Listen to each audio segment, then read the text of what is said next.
And look, I'm happy to speak in support of the Dereliction and Building Regeneration Bill. Because we are living through a housing crisis at the moment, so every opportunity must be used to ensure that we bring buildings of all sorts back into use for housing. And I suppose I first would have noticed the level of vacancy in our towns and villages when I was canvassing in 2020, because on our main streets we saw many buildings, some of them in derelict, that along the streets in all of the towns and villages throughout Cavan, and I know it's no different in any other county. And unfortunately, from canvassing since that, it hasn't actually changed. And I know a friend of mine was census enumerator a number of years ago as well, and she said about in the rural area the high number of vacant properties, and I think according to the last census was over 160,000 vacant properties throughout the country. And I recall saying to a person I was canvassing, but are we not canvassing this row of houses here in this town? And he says there's no one living in any one of them, and those houses were in good condition, but the people weren't renting them, they weren't living in them, they weren't willing to sell. They were just, I think, holding out to try and get a better price if the housing market improved. So it seems that we need more incentives for people to sell. I do welcome the vacant property tax, but it's a self-declared tax, and I don't know that it's been pursued and implemented enough, and I think we need to do more around that.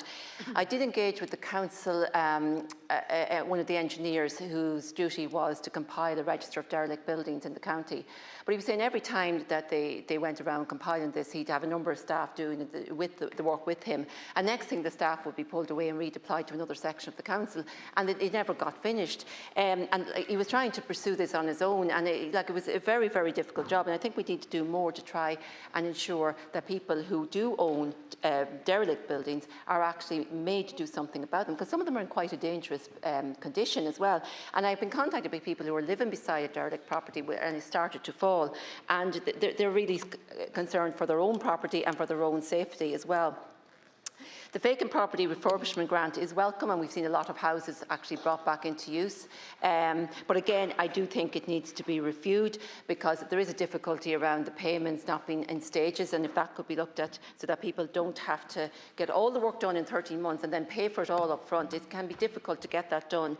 But I've also heard recently of a number of people who had a property or a house rented, and then in order to qualify for the grant, when their tenants left, they didn't re-rent the property, left it lying vacant for 2 years so that they could claim the grant. So we're taking houses out of the rented market by doing that. And okay, when they do up the property, it will be rented again, but I don't know how that can be addressed. But again, it's actually reducing the number of houses on the market.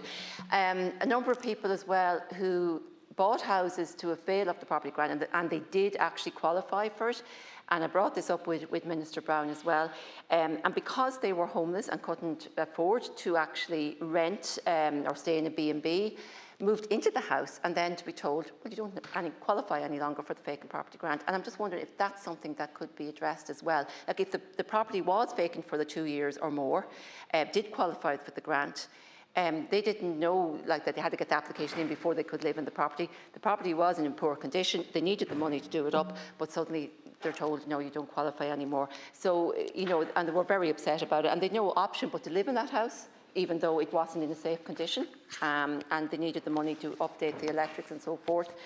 So look, I'm disappointed, like other speakers have said, about the bill being pushed down the road for a year, and I don't think that was necessary. I think everything should be done to bring as many properties as possible back into use as residential, or indeed if they're business properties and no longer being used as a business property, to convert to residential. Thank you.